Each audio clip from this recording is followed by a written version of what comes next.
नमस्कार दोस्तों, मुझे उम्मीद है कि आप बहुत अच्छे होंगे और हमारी मुलाकात काफ़ी अरसे बाद हो रही है।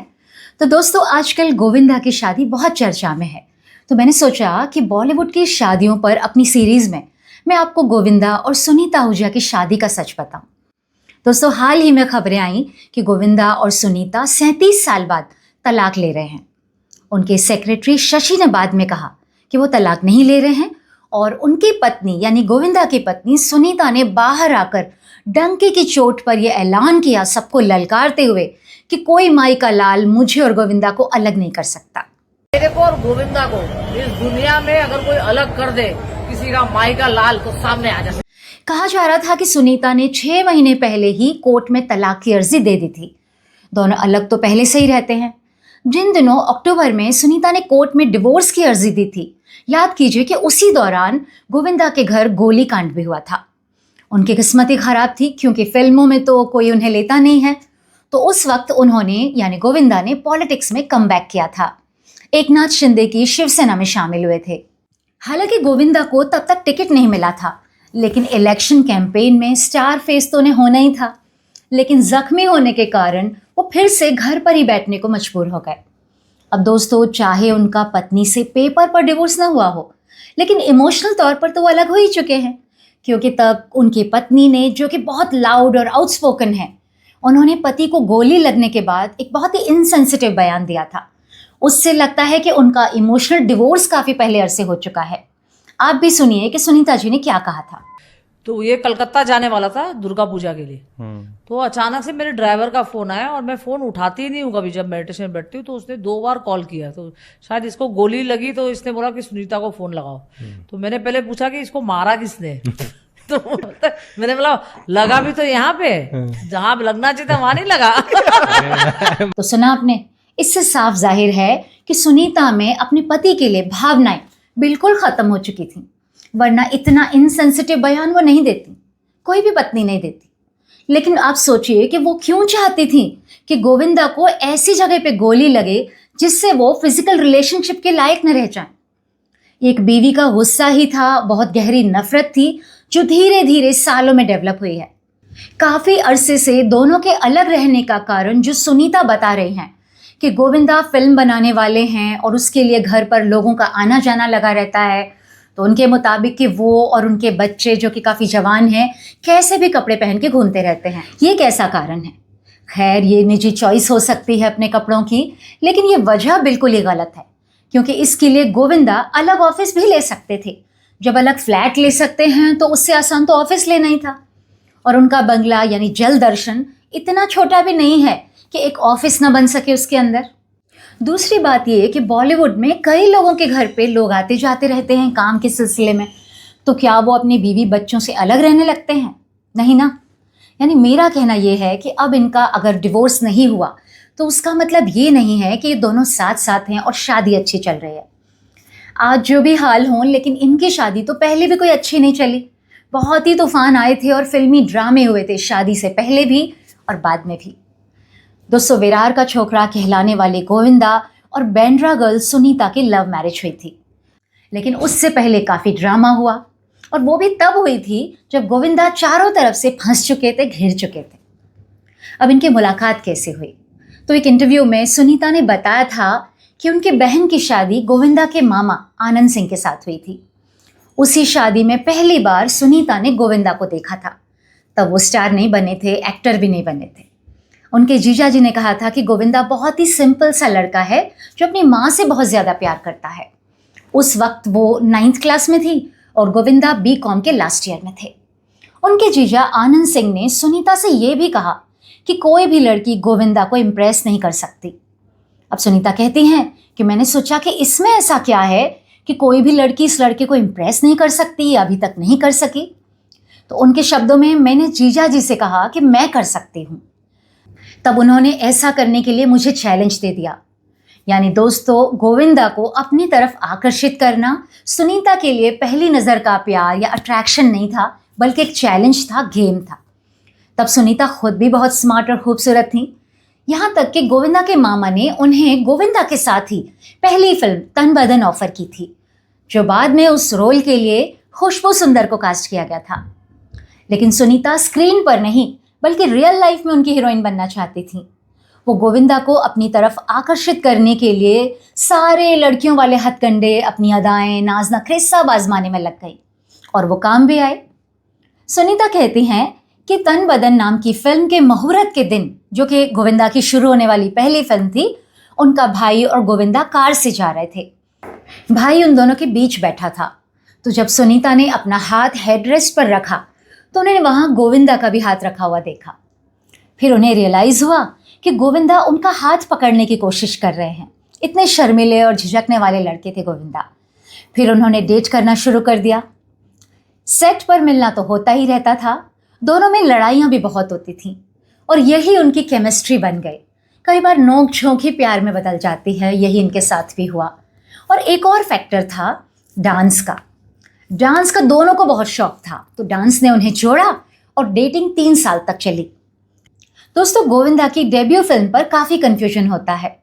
कई लोगों का मानना है कि इल्ज़ाम गोविंदा की पहली रिलीज थी, लेकिन असल में ये लव 86 से 2 हफ्ते बाद रिलीज हुई। तब डायरेक्टर इस्माइल श्रॉफ और प्रोड्यूसर प्राणलाल मेहता की लव 86 पहले से हिट हो चुकी थी। असल में पहले तन बदन की शूटिंग शुरू हुई थी, लेकिन वो लव 86 और इल्ज़ाम के बाद आई। लव 86 में उनकी हीरोइन थी नीलम। अब गोविंदा नीलम से इम्प्रेस हो गए और उन्हें पसंद भी करने लगे। वहीं सुनीता से डेटिंग भी जारी थी, यानी उनका दिल कभी इधर जा रहा था कभी उधर जा रहा था और दोनों के बीच में इम्बैलेंस हो रहा था। उसी दौरान एक बार उनका सुनीता को लिखा हुआ लव लेटर पकड़ा गया। तब उनकी मां निर्मला जी ने सुनीता से उनकी सगाई करवा दी। वहीं नीलम कोठारी से गोविंदा की ऑन स्क्रीन और ऑफ स्क्रीन जोड़ी जम चुकी थी। उनके लिंकअप की गॉसिप्स छपने लगी थी। गोविंदा ने नीलम से अपने लव अफेयर का इकरार कुछ सालों बाद यानी 1990 में एक इंटरव्यू में किया था। उन्होंने ये भी खुलासा किया था कि वो कैसे सुनीता से नीलम जैसा बनने के लिए कहते थे, क्योंकि वो नीलम को ही देखना चाहते थे अपनी गर्लफ्रेंड या पत्नी में। दोनों का कोई मुकाबला नहीं था, क्योंकि हांगकांग में पली बढ़ी नीलम जैज और बैले डांस की ट्रेन डांसर थी। सुनीता को नीलम से कंपेयर करने के चक्कर में उनकी सुनीता से बहुत बड़ी लड़ाई हो गई थी। लेकिन फिर सुनीता ने ही फ़ोन करके उन्हें मना लिया और वो फिर से उनके पास चले गए। गोविंदा ने बाद में खुद ये बताया कि अगर सुनीता 5 दिन बाद यानी लड़ाई के 5 दिन बाद फ़ोन करके उन्हें न मनाती तो वो नीलम से शादी कर लेते। उस वक्त गोविंदा 25 साल के थे और सुनीता 18 की। गोविंदा ने यह भी कहा कि ये शादी उन्होंने प्यार के लिए नहीं बल्कि अपनी ड्यूटी समझ के, जिम्मेदारी समझ के की थी। यानी वो फंस चुके थे, चारों तरफ से घिर गए थे, तब उन्होंने शादी की। उनकी माँ यानी निर्मला देवी ने सुनीता को बहू बनाने के लिए पसंद कर लिया था और माँ की बात वो नहीं टाल सकते थे। यानी ऐसे उनकी शादी मम्मी के प्रेशर में हुई। गोविंदा बहुत बड़े स्टार बन चुके थे। उनकी फैन फॉलोइंग पर शादी की खबर का असर न पड़े, इसलिए 1 साल तक उन्होंने शादी को छुपा कर रखा, जैसा कि उन दिनों आमिर खान जैसे स्टार्स ने भी किया था। तब 19 साल की उम्र में सुनीता एक बच्चे की माँ बन गई, तो फिर बात बाहर आनी थी। वहीं गोविंदा और नीलम का साथ काम करना जारी था। दोनों की जोड़ी एक से बढ़कर एक हिट फिल्में दे रही थी। खुदगर्ज, हत्या, सिंदूर, मिट जाएंगे मिटाने वाले, ये सारी फिल्में सुपरहिट हो चुकी थीं और वो एक्शन डांसिंग स्टार बन चुके थे। 1990 में गोविंदा ने स्टारडस्ट को दिए उसी इंटरव्यू में ये भी बताया था कि उनके अपनी को स्टार नीलम से प्यार के कारण उनकी और सुनीता की शादी पर बहुत खराब असर पड़ा था। काफ़ी दिक्कतें आई थी उनके बीच। हालांकि नीलम कोठारी ने कभी भी अपने प्यार का इकरार नहीं किया, यानी सार्वजनिक तौर पर इसे स्वीकार नहीं किया। उन्हें अपना दोस्त और को स्टार ही बताती रहीं।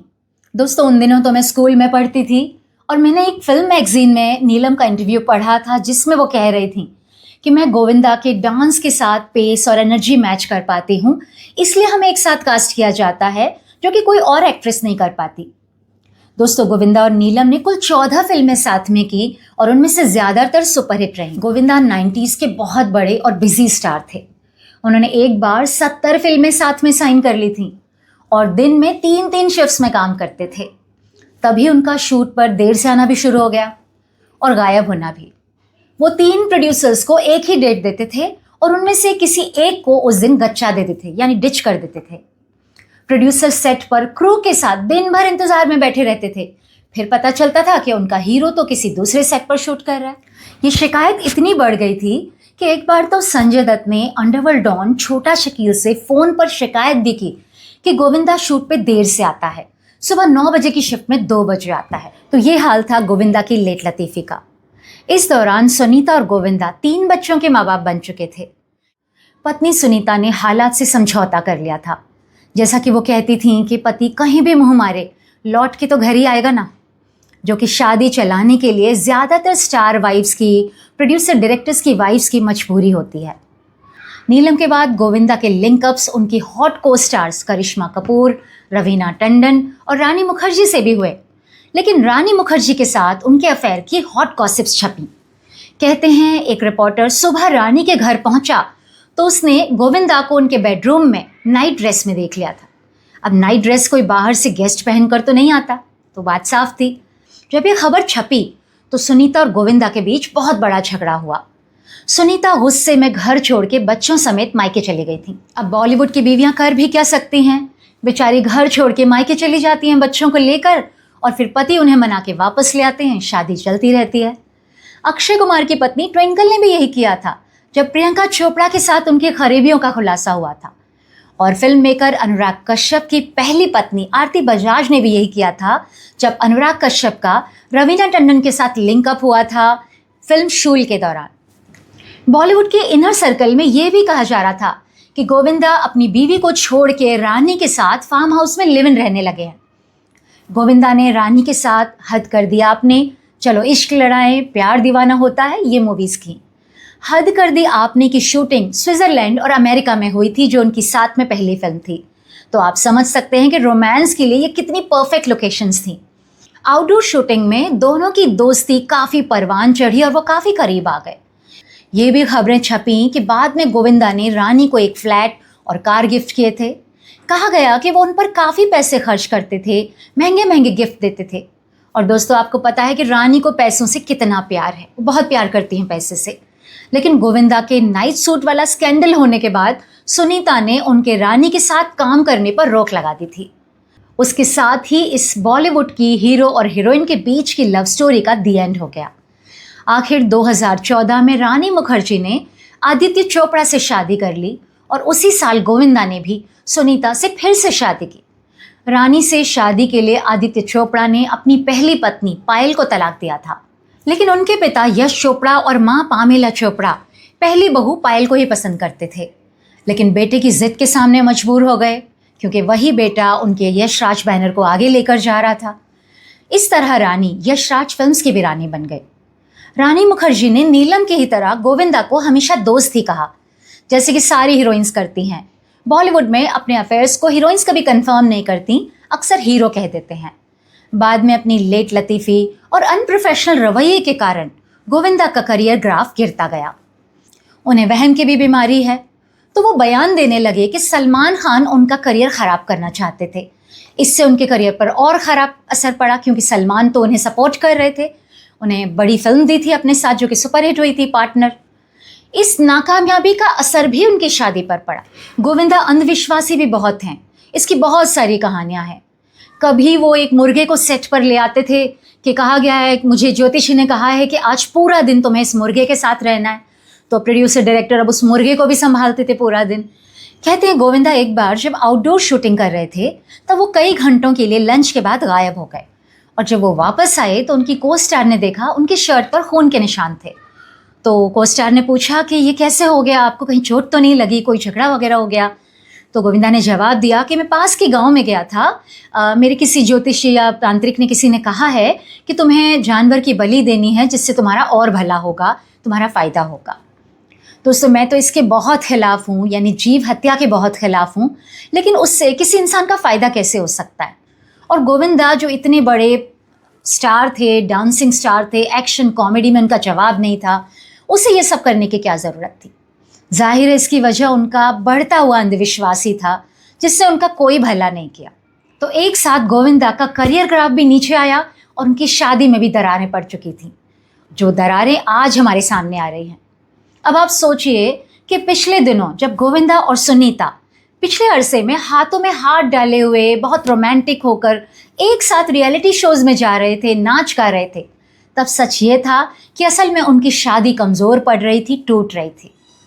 बॉलीवुड में ऐसी कागज़ी शादियाँ कई हैं, जैसे डिम्पल कपाडिया और राजेश खन्ना का भी कभी तलाक नहीं हुआ, लेकिन उनकी शादी भी इमोशनली ख़त्म हो चुकी थी, सिर्फ कागज़ों पर ही बाकी थी।